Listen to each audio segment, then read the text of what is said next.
Dear Minister Stubb, dear Ambassador, Excellencies, ladies and gentlemen, it's a particular honor to welcome you here at the Humboldt-Universität for a speech on Europe during a difficult period. Many thanks for coming together here to listen to one of the most impressive Europeans of our time, Alexander Stubb, from Finland, Minister for European Affairs and Foreign Trade, for EU Affairs and at the Prime Minister's Office and the Ministry of Finance. You are most welcome. And the title of your speech is most promising. Europe, Life, Liberty, and the Pursuit of Happiness. You know this. The words of Thomas Jefferson in the United States Declaration of Independence, 1766, some time ago. Dear Minister, this is not the first visit you spent in Berlin. A few years ago, even last year, you participated at the Berlin Marathon. He's sporty. Just a few weeks ago, you were here to speak at the second Berlin Foreign Policy Forum on the Kerber Foundation on Europe on the Crossroads. What kind of Europe do we want? Today, you come here with a clear answer.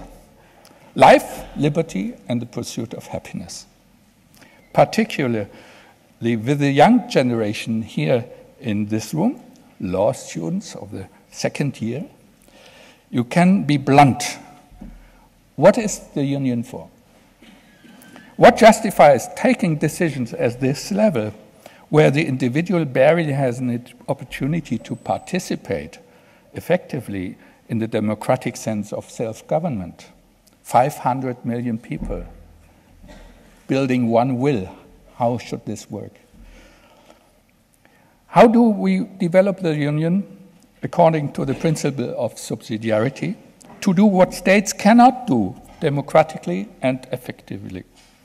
What has been undertaken to cope with financial crisis we are still in and to make the EU a stable and prosperous place?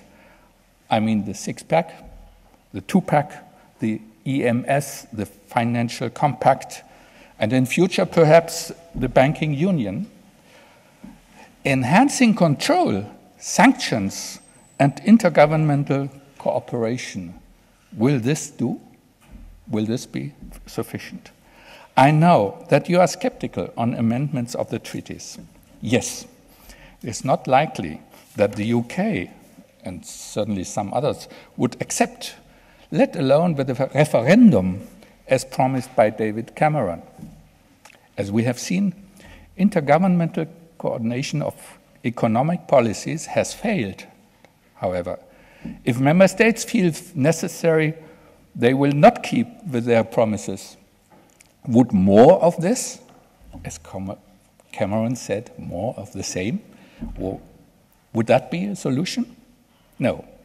Why could national sovereignty and international cooperation not preserve peace in Europe during centuries since the Westphalian peace? Why was the Monnet method its solution to the problem, so far at least? What gives our governments reason to believe that the asymmetry of the EMU, the Economic and Monetary Union, structure, this asymmetric structure with intergovernmental cooperation in economics and centralized monetary policy would be a solution for the future? Ladies and gentlemen, I said that Minister Stubb is a real European. Yes, he is a Finn. Speaking apart from his language, I now know that his language, mother tongue is Swedish, but he speaks Finnish, Swedish, French, German, and of course English. He studied political sciences. For once, it's not a lawyer. My wife is a lawyer. The wife is a lawyer. That helps a lot, I guess. He has a master degree of the College of Europe. He got the PhD at the London School of Economics on a subject which is still very up-to-date, interesting, flexible integration and the Amsterdam Treaty. Minister Stubb, only around 45 years old, has published 11 books and a great number of articles, columns, blogs in different languages. He was counselor at the Finnish Parliament, a permanent representation to the EU in Brussels. He was elected to the European Parliament and member of that parliament from 2004 to 2008. He was elected to the Finnish Parliament in 2011. And, please correct me if I'm wrong, and then, since then, foreign minister in 2010, and he is in his present office since 2011. Incredible career. But Minister Stubb is more than this. He likes sports and does this actively. Ice hockey, football, handball, golf. Several years in the national golf team of Finland. Cycling, running, triathlon, and telemarking. He participated even in the famous Ironman competition, twice. All this gives me full confidence. You know what Ironman is? That's not for every man, I guess. All this gives me full confidence, ladies and gentlemen, that we will hear provocative and blunt ideas how to get out of the crisis in pursuit of happiness. The floor is yours, dear Minister. Thank you for coming.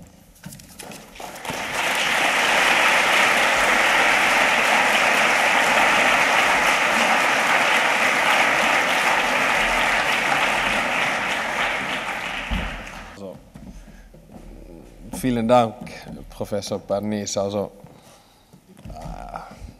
ich spreche auch Deutsch, aber mein Deutsch ist ein bisschen schwach. Es ist nicht ein Business-Deutsch und dafür mache ich meine Rede auf Englisch. To kick off with, listening to Professor reminded me of Henry Kissinger. You remember Henry Kissinger, Foreign Secretary, and still a wonderful character. He was once introduced at a seminar with the words, Henry Kissinger needs no introduction. And then he came to the podium and said, well, yes, perhaps, but it sure is nice to listen to them. So thank you for that overwhelming introduction. To be quite honest, the sports stuff was when I was young in terms of ice hockey and handball and the rest of them. I do Ironman, that's my kind of a hobby. I know it's a little bit crazy, but you know, I'm a typical middle-aged man. I have a crisis. And in the olden days, middle-aged men used to put on leather and drive Harley Davidsons.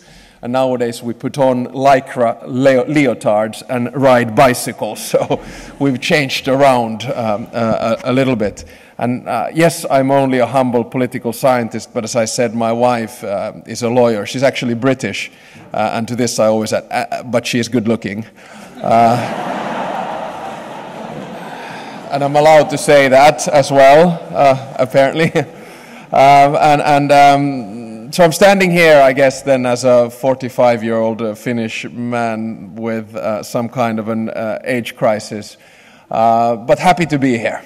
And I tried to make the title perhaps a little bit different, because I have always dreamt of giving a speech at Humboldt-University. And this is not just some kind of a nicety. But for me, you know, Humboldt hit the European world scene not with Mr. Humboldt himself, but with Joschka Fischer's speech here in 2000, where he suggested that we should have a European Constitutional Convention. That speech was then followed by Thomas Ilves, who was then Foreign Minister of Estonia, later MEP and now President of Estonia, speaking about the European foreign policy. And this has been a place where a lot of people have launched visions on Europe. And I always wanted to come here, and I'm really thankful for the privilege as well. Originally, I aimed to write down a speech, and I still aim to do that. and I have written a lot of it. But you should see this speech or intervention or lecture here today more as an academic work in progress. And I will give this academic work in progress in approximately 20 minutes so as to leave us a good 40 or half an hour at least for questions and answers. And I will do it by giving a short introduction and then 3 points and a conclusion. And the 3 points that I will deal with today is, one will be about why I think that the European Union is originally a liberal project. A liberal project. Secondly, why I think that Europe is unfortunately becoming more illiberal. And then thirdly, and perhaps as a conclusion of these two, why I think that the next European elections in May 2014 are extremely important for the future of Europe. But by way of introduction, as Professor Bernice just mentioned, the title, Europe, Life, Liberty and the Pursuit of Happiness, is not usually linked to Europe. It's linked to the United States and the actually Declaration of Independence from 1776. And quite often those words are also given to Thomas Jefferson. But we as academics should recall that actually those words are plagiarized or copied from one of the most famous liberal philosophers that we know, and probably the father of liberalism, and his name was John Locke.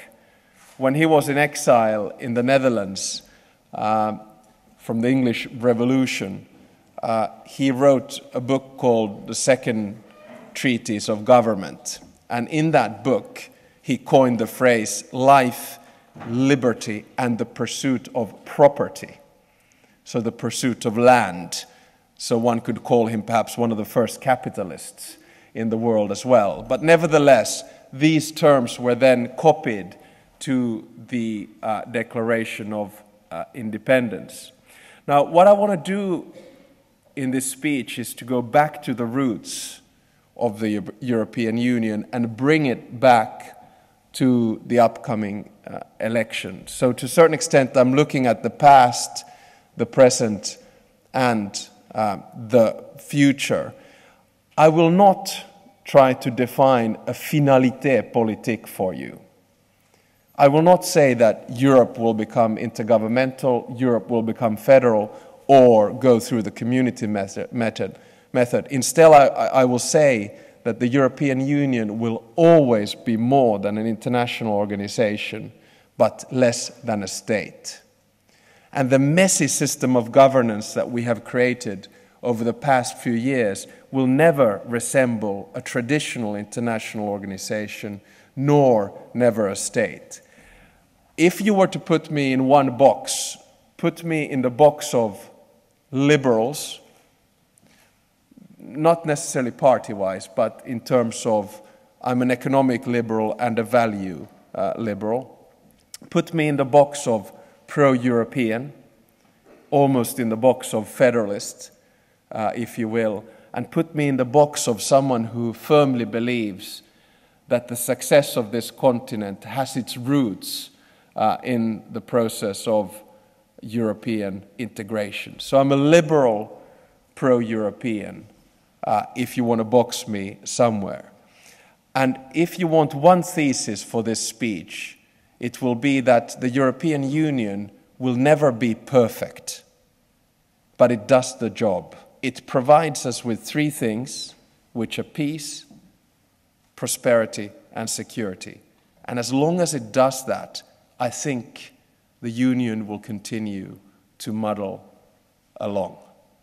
So my 3 points today then, the first one will be why I think that Europe is a liberal project and why, in that sense, I believe in Europe. Now, if you go back to the speeches of European founding fathers, whether it's Coudenhove, Kalergi, or whether it's Monet, or whether it's Adenauer, or whether it's Schumann, or whether it's even Churchill, you'll see a clear trend there.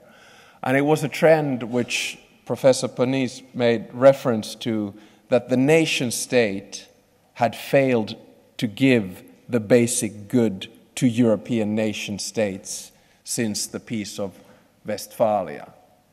It wasn't able to provide the goods of peace, prosperity, and security. And if you look at the early currents of integration theory, Haas or someone else, you'd say that European integration had to be invented in order to protect individuals from the nation state. And in my mind, the European Union had to create institutions and laws to protect certain liberties and to protect peace. It might sound a little bit utopian to a law student at Humboldt-University in 2013, who is probably at this moment tweeting about what I'm saying, or perhaps sending an Instagram about it.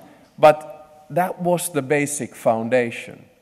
I firmly believe that the European Union was founded as a political project, but it used economic instruments. And those economic instruments were 4 freedoms: the free movement of goods, the free movement of services, the free movement of money, and the free movement of people.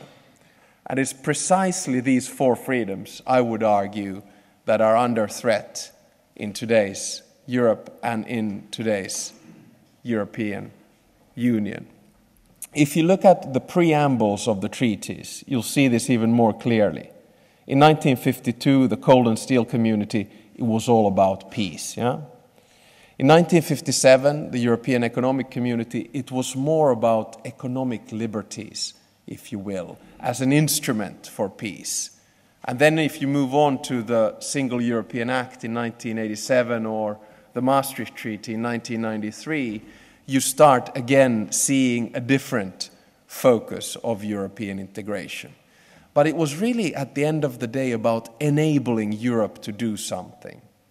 And you as lawyers know that. It is impossible to preserve freedoms and liberties unless you create a legal structure around it. And therein lies the paradox, I think, in European integration or in liberalism as well.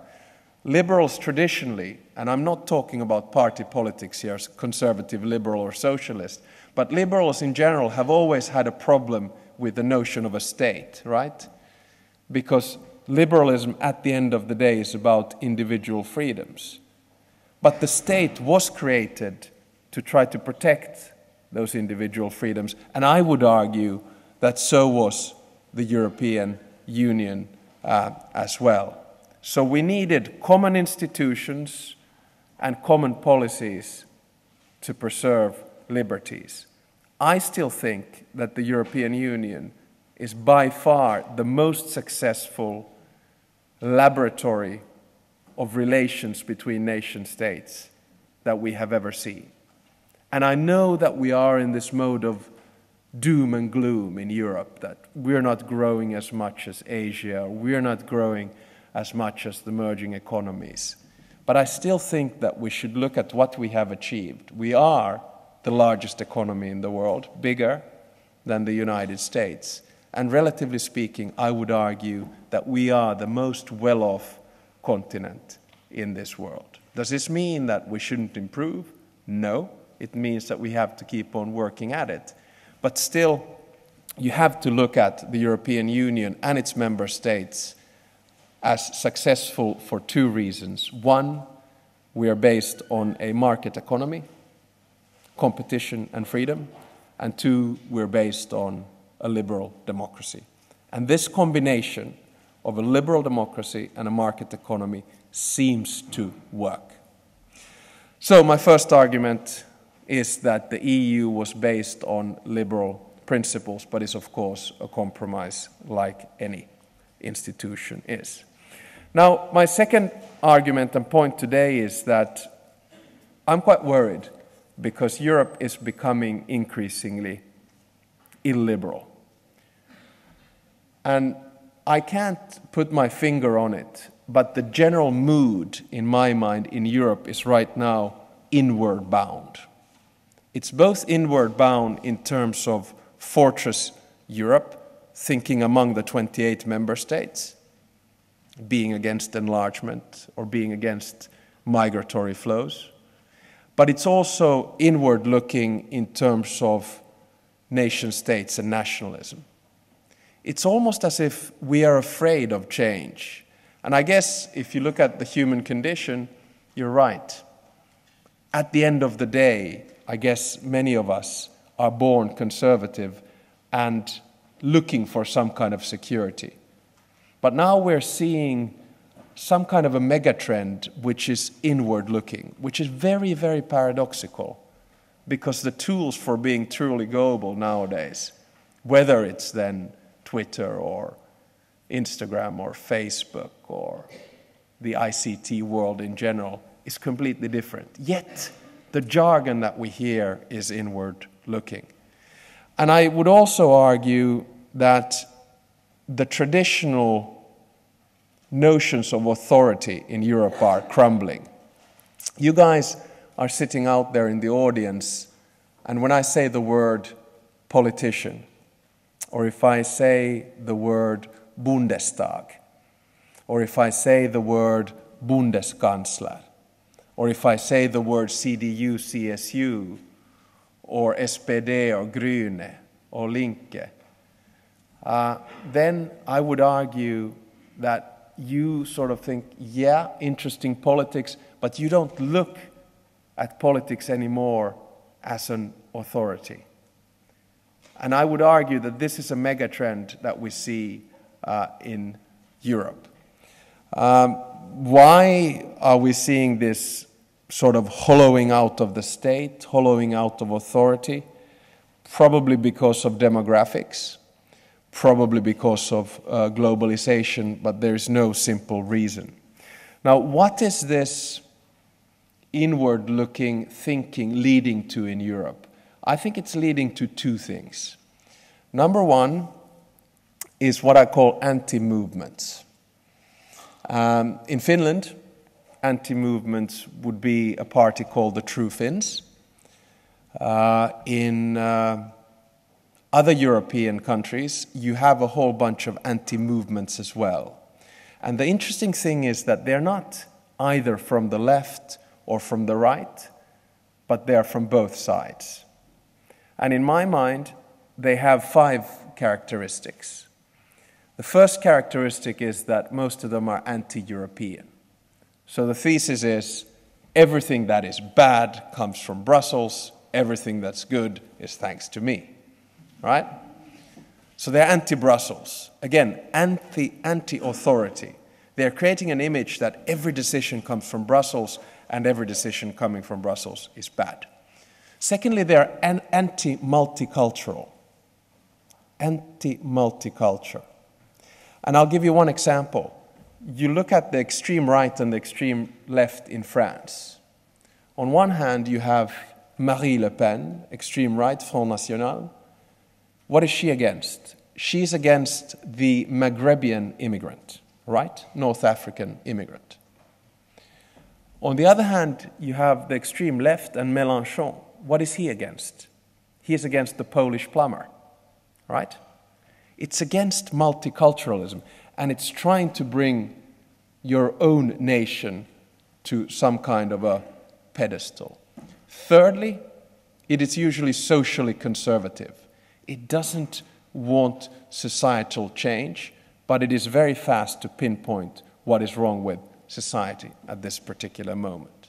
Fourthly, it is nationalist. It usually toys with the idea that one nation or one nationality is better than another. In one way or another, it's more than patriotic, but quite often nationalistic. And fifth and final, the interesting phenomenon here is that all of them are very proudly populist, right? For them, it's cool to be populist. It's cool to simplify things and point out what's wrong. It's less cool, actually, to take responsibility and say how things should be corrected.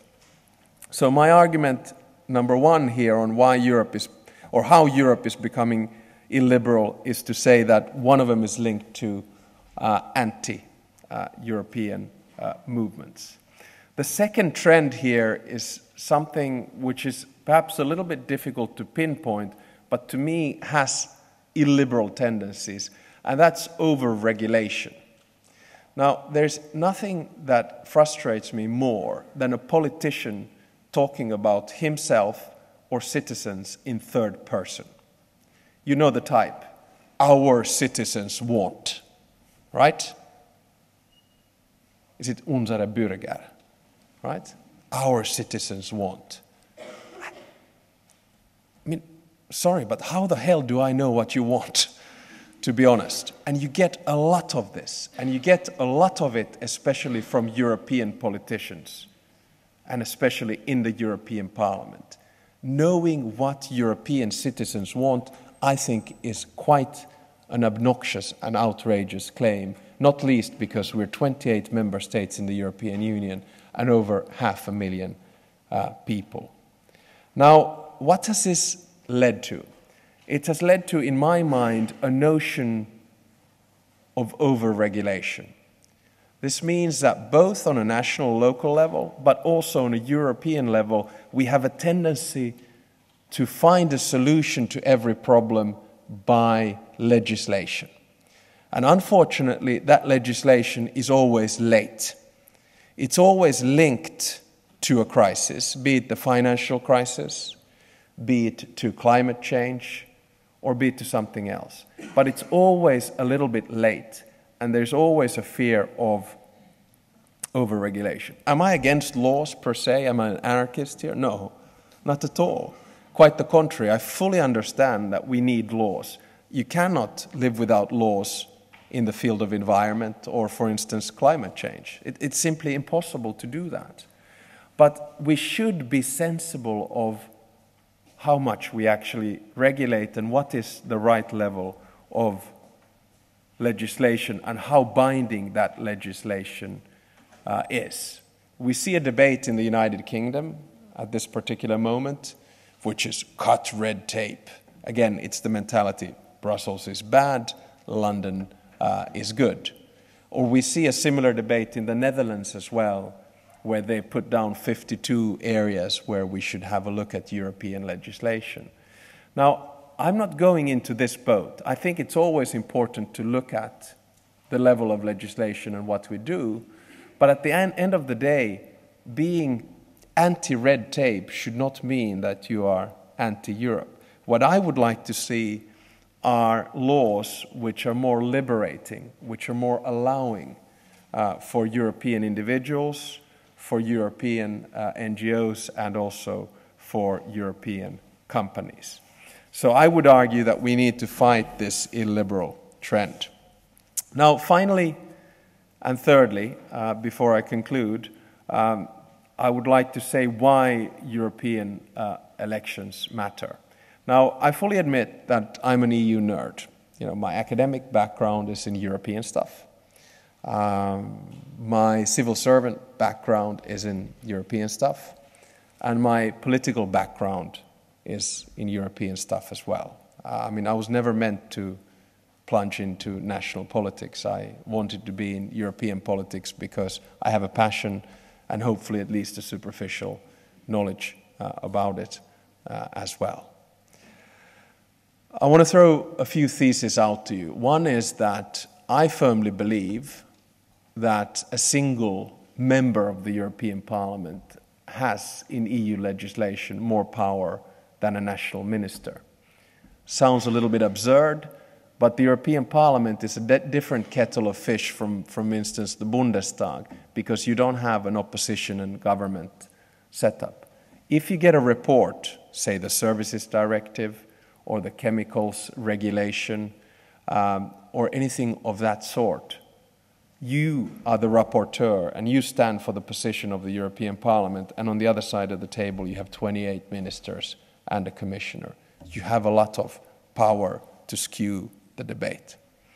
I think the European Parliament elections are important for a second reason, and that is that they will decide how the top posts in Europe are divided, whether it's the President of the European Commission, President of the European Parliament, the High Representative of the Foreign Minister of the European Union, and perhaps even a permanent President of the Eurogroup. I'm not saying that we elect those people through the elections, but the political scene will determine what the outcome is. I think the European Parliament elections are important for two other reasons. One is the debate between the anti-Europeans and the pro-Europeans. And I always say this, right now there are about 100 out of 750 MEPs who belong to the so-called anti-establishment crowd, and 650 who belong to perhaps the more traditionally pro-European side. I think the anti-European side will most probably increase its number of seats, but it's the electorate that decides what that ratio will be. Fourthly, I think this will be also an ideological election, whereas you have the center-right or perhaps the liberal side being a little bit more for competition, open markets and less regulation, and the center-left side, perhaps the socialist side, being a little bit more for regulation, a little bit perhaps less for free markets and more for social Europe. So this balance will also be determined in the elections. Now, am I trying to stand here and say, let's condemn the populists just like we condemn the communists post-World War II? No, I'm not trying to say that at all. I think a lot of the anti-movements actually have a very strong message. And the reason that they have emerged is that that message has not been channeled to traditional political establishment in our 28 democracies around Europe. And therefore, I think that we should listen to the populist movements very carefully and then draw our own conclusions from those.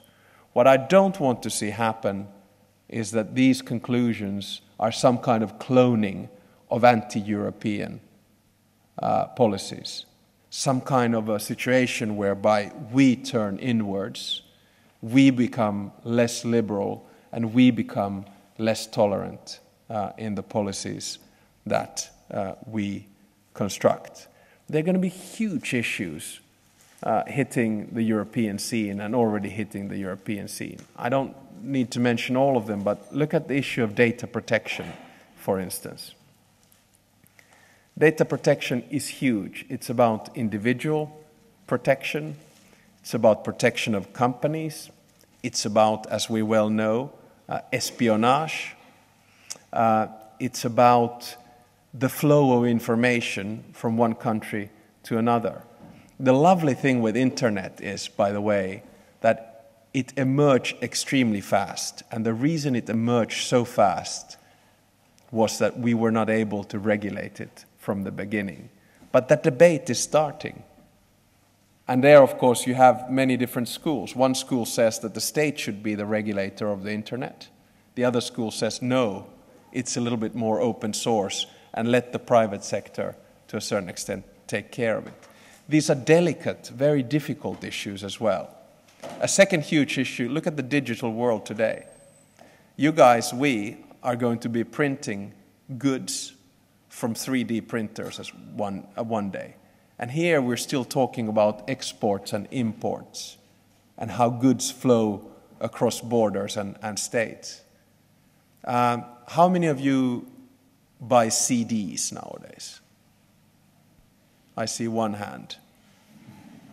How many of you use Spotify? Hey, how about us modern guys? Yeah. how many of you think that you'll be watching traditional TV channels 5 years from now? I don't think so. You know, I think you're going to buy a smart TV, and the traditional channels are basically going to be for grabs and for buying. So this whole world is changing in front of us, and therefore I argue that there are going to be huge decisions to be taken on a European level. So I would argue that European elections really, really matter. They matter as much as the local Bundestag elections that you've just had in Germany as well. So by way of conclusion, which leaves us a good, as I said, half an hour for discussion, I would argue that we should keep the European Union liberal and open. I would argue that we should remain at heart pro-European and not be disheartened by the latest development in Europe. Europe will never be perfect. There are always going to be faults in it, but let's try to fix them together. And finally, coming back to Professor Perni's thesis about which direction we're going, I used to say that the EU can become intergovernmental, federal, or continue on the community method. I would argue that even those three categorizations in today's world are not going to reflect where Europe is going, because we're going to create different kinds of new governance systems, one on top of each other. And unfortunately, this means that Europe will continue to muddle through, and the only definition that I can give it is that it'll be more than an international organization, but less than a state. So this, Mr. Professor, Frau Botschafter, ladies and gentlemen, is what I wanted to say about life, liberty, and the pursuit of happiness, by way of saying, one, why the EU is liberal, two, why Europe is unfortunately becoming illiberal, and then three, why the European elections matter. If you want to go into personal happiness during the questions and answers, I'll be more than glad to address that as well. Thank you very much.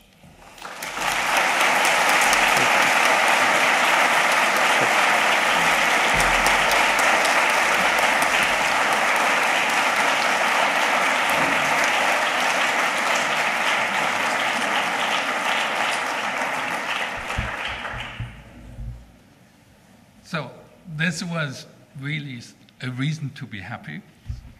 Let's pursue happiness further now during the discussion. Ladies and gentlemen, a number of interesting and important points. The question of liberal thinking, liberty within the European Union. I was a little bit afraid when you started with this subject that you would be now totally anti-social.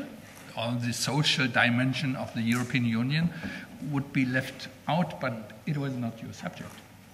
So liberalism is more than just not to be anti-social or something like that. And maybe this is something you mentioned, and which is one of the most important points I will carry with me from your speech, is this clear message, or this word or insight: the European Union was created to protect the individual against the nation state.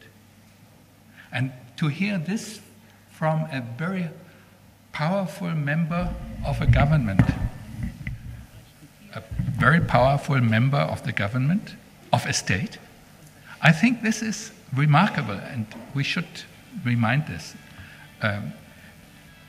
I would never say anything against this, and it reflects totally what I really think when my developments in the European law, and the students may confirm or doubt about this when I talk about Europe as a joint venture of the citizen.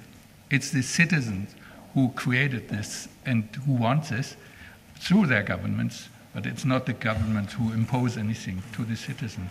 So I think this has something to do with each other. But now I think it is time to get on questions from your side to avoid that I start asking questions. Please, could you give your name? There are microphones here in the room. You get the microphone and you put your question with your name, and then immediately, if there are not other questions at the moment, you will answer. Sverige röstade nej till euron 2003. Ja, Schweden hat den Euro abgelehnt 2003 und die Befürworter für den Euro, also Anhänger der Euron, die haben gesagt, dass falls Schweden den Euro nicht einführen, dann wird Schweden in die wirtschaftliche Krise geraten, in eine wirtschaftliche Katastrophe geraten. Also Sverige skulle komma i en ekonomisk katastrof som Grekland. Das ist aber nicht passiert. Schweden geht es einigermaßen gut. Sverige går det ganska bra. Det har gått bra ekonomi. Aber für Griechenland, die den Euro hat, es ist in die tiefe Katastrophe geraten. Ich weiß nicht, ob Sie Befürworter oder Gegner der Euro sind. Ich gehe davon aus, dass Sie Befürworter ist. Aber könnten Sie heute Schweden empfehlen, den Euro einzuführen oder noch die Krone zu behalten? Danke. Schöne Frage. Wir sammeln vielleicht 2 oder 3 Fragen und dann können Sie antworten. Bitte schön, gleich in der Nähe. Baumgart, thank you very much. I'm very impressed about this contribution. I ask you the first question, please come in 5 years again and check your thesis, and in 5 years you give us a comment about your thesis from today. I was a little bit afraid about the situation of the anti-European movement, and we realized it every day in the pictures, in the movies, and I'm a little bit in fear that the European idea will go down, not increasing. This is my personal feeling. And if Professor Pernisse mentioned it, the most problem I see that the treaties, the Lisbon Treaty and other things, will be changed by Great Britain and will be changed by governments, and it's a policy to change it and to use the way to exit to the European Union. And that's why I ask you, you make a picture of life, of happiness of Europe. And if you go in the street, the young people, my daughter as well, she's totally familiar with European. She has friends in Spain and Portuguese, but it's not the policy. And I'm a little bit afraid about the future of Europe, and especially in the tendency to exit and to go outside. Please give me some ideas. You as a minister, can you go against this movement? Yes, thank you very much. I see no further hand. Now, Why don't I take the three because comment you. Yeah. Okay, great. I mean, thanks. I'll take these in a bunch of 3, if that's all right. The first mention, Professor, you talked about social Europe, and of course, as someone coming from a Nordic state, from a welfare state, which is based on 2 things. One is open competition, and the second one is a social welfare structure or network that catches you if you're less well off. I would, of course, never speak against social Europe. The big problem we have, however, is that we're quite often expecting the European Union to do things which it cannot do. I'll give you one example. The European budget, which for 2014 was decided last night or early morning hours, the European budget is 1% of the GDP of this whole area. It's going to be about 140 billion euros next year. And out of that money, very little will be spent on issues which we would traditionally see as functions of a social welfare state. The money and the power to collect taxes is still with the nation state. So it's the nation states that provide for whatever social Europe we create. The second question from Sweden was about the referendum on the EMU and a comparison between Greece and Sweden. I think that comparison probably is a little bit unfair, and it has got very little, if anything, to do with the euro. I'll give you a couple of examples. Finland and Sweden, Finland being in the euro and Sweden not, have basically developed on par. And if you look at, for the past 10 years when we've been in the euro, or past 13 when we've been in the euro and you've been outside, if you look at all the macroeconomic conditions, if you look at debt levels, if you look at competitiveness, if you look at unemployment, employment, etc., it's pretty much the same. The big difference is in terms of the power and possibility of influencing your own currency. The history of the Finnish currency starts from 1862, and it has been and was a history of insecurity and instability.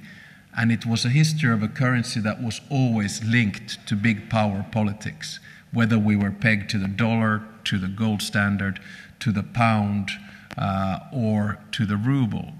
But now we actually sit around the tables where currency decisions are made, where Sweden doesn't.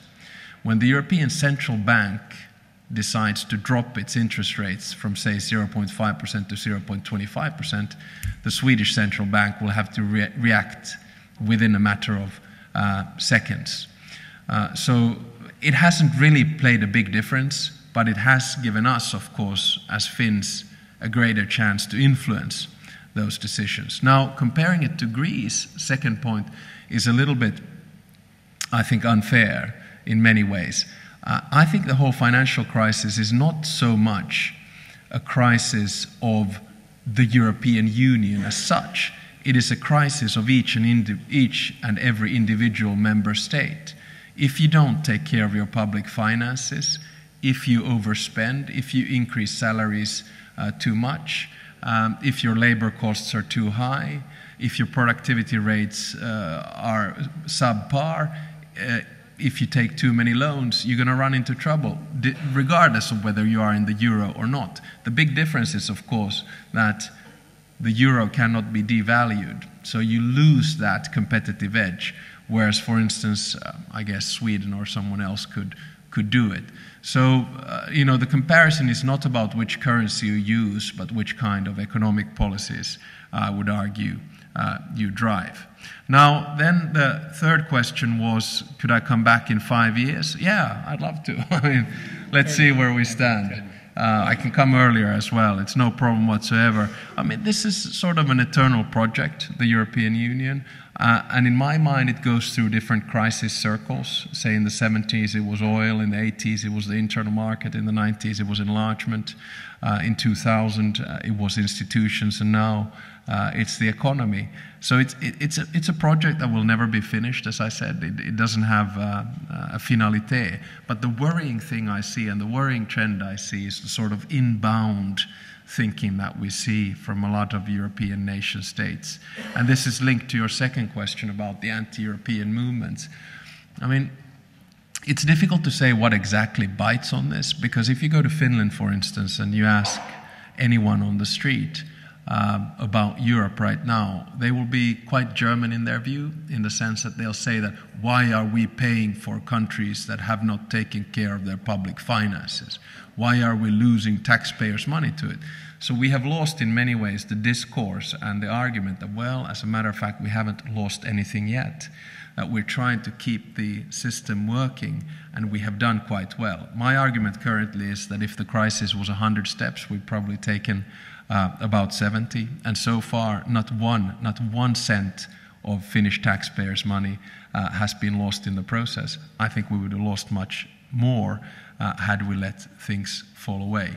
Final question you had was on the Lisbon Treaty and change and so on, and that was linked also to perhaps your introduction. I said I'm an EU nerd. I was involved as a civil servant in negotiating the Amsterdam Treaty, the Nice Treaty, the Constitutional Convention, and then finally the Lisbon Treaty. And my argument is that every time you open up treaty negotiations, you get into a battle which you don't necessarily want. And the problem right now is that we're not implementing the treaties that we already have.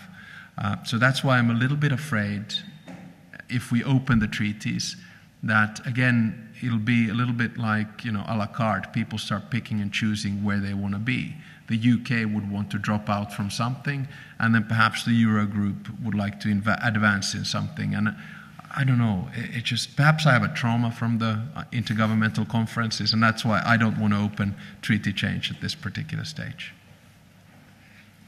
So that's great, because it shows that even this extraordinarily challenging experience you have to negotiate all these treaties did not give you optimistic views, but rather a reluctant approach for new negotiations. Yeah. That gives all of us to think. There was the young man first, and you, then we have 3 more questions. I think there are 4 hands up there. So. Oh, the fourth one I hadn't seen. And if we have time at the end, you come back to this question. There are 5 now. Be short and precise and on the point. Okay. That helps everybody. Thank you for the inspiring speech. And I only have one question. You emphasized the importance and function of the European Parliament, and but the German Constitutional Court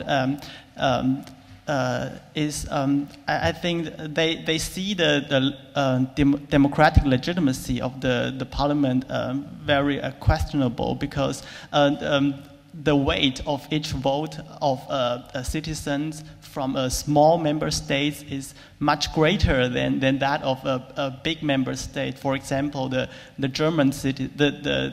European citizens in Germany. But on the other hand, in my opinion, I think it will also be problematic when we have a strictly equal weight of each vote for the citizens, because in that situation, the interests of a small member state will not be well presented. So I'm just wondering, what's your opinion about this issue? Thank you very much. Mm-hmm. That's a great question. Thank you. There's a second one. Thank you. My name is Groove, and I'm a former student of Professor Pernice. Thank you for this very optimistic speech. I would love to, but I'm afraid that I do not share your optimistic views on the future of the European Union. And maybe by answering to the following 2 questions, you can comfort me somehow, because I think you tackled some really big problems in the international agenda of Europe right now. And the first question relates to the anti-movements, as you said so. I think that these movements are not only populist, but they're also very popular nowadays in whole Europe. And not only the Golden Dawn party in Greece or the borderline fascist party Ataka in Bulgaria, and also some nationalist movements in Hungary or the Czech Republic, and even take the example of Germany in the last elections, when not a nationalist but a very anti-European party almost got over the 5% limit and got into the parliament. I think all this shows that there is some solid soil in the population of Europe for these sentiments, for these anti-European sentiments, and maybe there is a reason for this too. So I would like to ask you, what do you think is wrong with Europe right now, and what are the problems that the Union has, and how are they to be tackled and addressed? Because I think as far as Europe doesn't do so, these anti-sentiments will get stronger and stronger. And my second question relates to the relation between the member states and the European Union as an institution. What do you think is the responsibility of the European Union to intervene in member states when they fail to protect the rights and the interests of their individuals? Because you said that both kind of member states and also the European Union were created to protect the individual freedoms, but what if the national states failed to do so? And I have a pressing example. Right now, as we speak, some thousand citizens in Sofia are occupying the parliament of Bulgaria, trying to tackle down the government after the most consistent protests in the modern history of Europe, anti-governmental protests, against the oligarchic structure, against a corrupt government that doesn't respect the basic rights of people. And the problem is that this government doesn't want to listen to its citizens. So do you think that there is a responsibility to protect for the European Union to intervene in situations like this, and how can be this combined with the notion of sovereignty? Thank you. Yeah, I'm sorry for the long fundamental questions. The third one here. Young man here. Ladies. Sorry. Dear Minister, thanks for your interesting speech. May I ask you which topics will be crucial for the next year elections, and which perspective can you give us on the development of the labor market? Because, I mean, we're already facing a huge youth unemployment problem, for example, in the states like Spain. So maybe you can give us a perspective or opinion on that issue. Thank you. Thank you very much. Should we start now? No, I'll try to answer these three. And then the others. Yeah, yes. perfect. Thank you. Okay, I think three very good and poignant questions. The first one was on the power of the European Parliament and the statements or analysis of the Bundesverfassungsgericht. Where was the question? There, thank you. I must say my first comment is done with a little bit of a wink of the eye. I always love it when judges and lawyers make far-reaching statements and analysis of the democratic world of today, because they're not necessarily always the most democratic institutions themselves. Now, of course, this does not mean that I have not read my Montesquieu about the division between the legislative, the judicial, and the executive powers, and I respect that absolutely fully.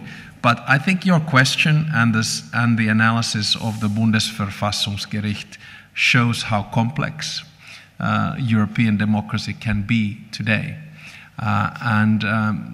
It is not as clear as, for instance, the United States would be. You talked about the composition of the European Parliament. Well, Germany has 99 MEPs, and Finland has 13 MEPs. Germany has 82 million population. Finland has 5.4 million population. And at the end of the day, you have to find a balance. Of course, if we lived in an ideal world, we'd solve it the way in which the United States did. You'd have a Senate with 2 representatives from each state, and then you'd have the House of Representatives, which would be more based on the demographics and the population structure. And for each decision, you would require the majority of the upper house and the majority of the lower house. But we don't live in that perfect world. And when we tried to create that perfect world in the Nice negotiations, we probably had the biggest institutional battle that European integration has ever seen. Now, what I'd like to see is that we have democracy on the local level, we have democracy on the national level, and we also have democracy on the European level. But I don't have a final solution for it, what that would actually look like. Now, the second question, or actually comment, was to give you an injection of optimism into the system, and it was divided into two, that these populists are actually quite popular. And you mentioned nationalists such as the Golden Dawn and others. Yeah, I mean, these are anti-movements, but I do want to stress one point, that they're not only movements from the right. They're equally movements from the left and equally movements from the middle. And what I tried to do was to say that they have the 5 sort of characteristics in common: anti-EU, anti-multicultural, socially conservative nationalist, and proudly populist. Now, one of the problems is that we sometimes also, although they are important, as I said, sometimes we perhaps exaggerate their role a little bit. As I said, so far in the European Parliament, 100 out of 650. And so far, there are no real anti-movements in European governments. Yes, there are some untraditional parties, but you know, there hasn't been an avalanche. But what I'm afraid of, and that's perhaps why I gave the talk, is that we could have this avalanche. And that would mean that we turn inward bound. I can't give you an answer to the specific question that you mentioned on Bulgaria, but I can give you an answer on the relations between the member states and institutions. First of all, be careful to use the term responsibility to protect, because R2P is a UN concept which is much broader than what we deal with in the European Union. What we have tried to push for is that every and each member state abides by the rule of law. And the rule of law as defined, of course, nationally, but also as defined in European treaties. And one of the big problems we have, and we've seen some of these problems in, for instance, Hungary, we've seen them perhaps in Bulgaria, partially in Romania, and I would also like to say that not all the founding states have been very correct in which they treat individuals, say the Roma people, for instance, in their countries. And we have to be very careful, because if we believe in liberal democracy, if we believe in fundamental rights, if we believe in individual freedoms, and we preach them to the rest of the world, we have to have our own house in order as well. And unfortunately, I've seen trends lately in countries where that does not take place. And this is all the mega trend of, turning inbound and turning our backs to some of the fundamental democratic principles on the basis of which we were found. Then the final question was about topics for European elections, labor market and youth unemployment.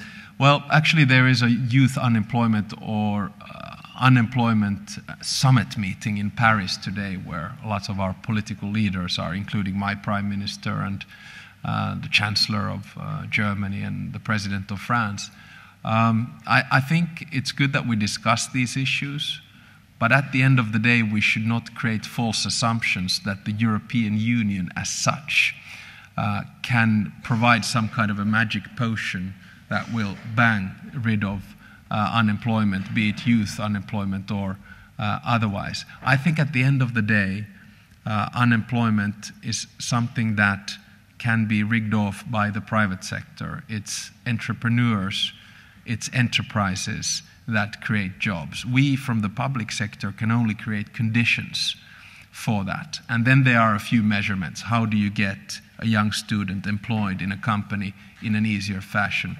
What kind of tax breaks you give to the company for employing someone who is young? Topics for the European elections, I think these are actually going to be, the first European elections which are fought on European issues, not on pensions or childcare or healthcare or minimum wage, which are national issues. And I find that quite exciting. Of course, it's going to be a negative campaign, because a lot of people are going to focus on the packages. Why did you give Greece this much? How about Portugal and Ireland? Whereas in Greece, they will say, why is Europe forcing these austerity measures on that? But at least it's a European debate, and I really look forward to that. Great. Do we have time for another little set of questions? Here, No. You know what protocol is like? Yes. You know the difference between protocol and a terrorist? No. You cannot negotiate with protocol. That's real government. That's Yeah. real government. Yeah.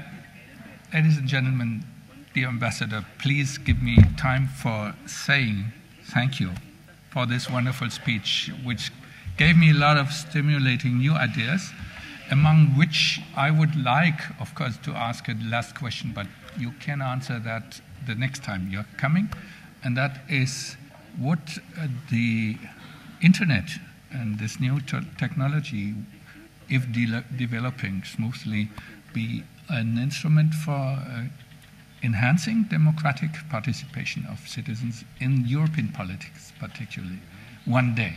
And that is very something which I'm thinking about. Now, with this first little symbol of thank you, this is the question to take with you, I would like to give you a little brochure which shows what is the history of this wonderful university, where the elevator doesn't work and other things do not work, but there are things which work. So I would like to give you this. Thank you. Second, if in any event you may need ideas for how to develop further the European Union, a democratic solution to the crisis, this is our little book, which we have written in sort of cooperation with Sylvie Goulart. Okay, who you know, great. certainly. Yeah. And our team from the Institute has done this as a little study, and I would like to give you this as a special, gift, not more. Just to put it in. Is it under 150 euros, I assume? It's very cheap. But here it is even without money. And then third, that's nothing which is for your speech of today, but that's for the future. This is the invitation. First, it's a book which contains speeches, the Humboldt speeches on Europe of last year's, not the very recent ones, but the earlier ones.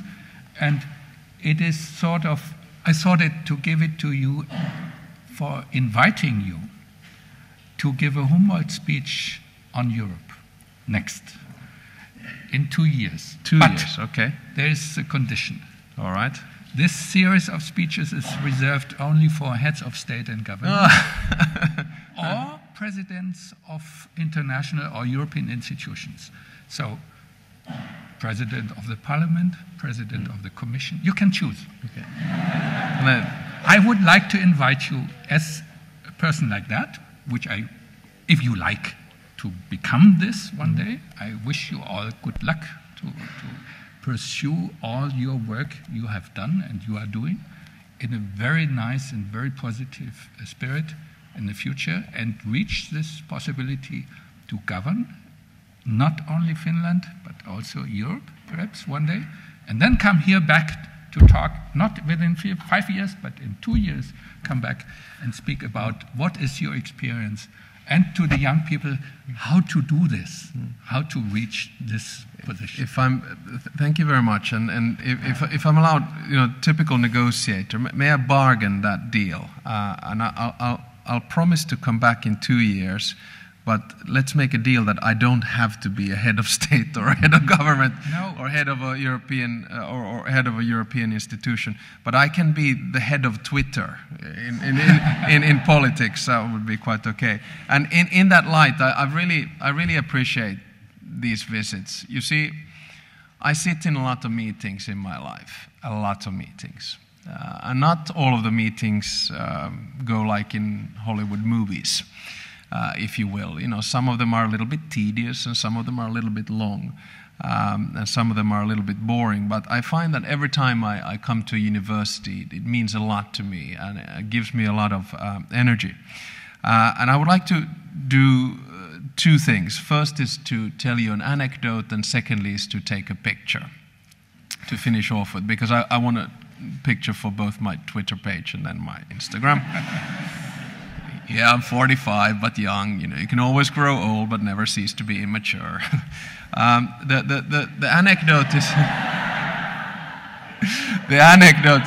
It's an iPhone. This is a 41 megapixel Nokia Lumia.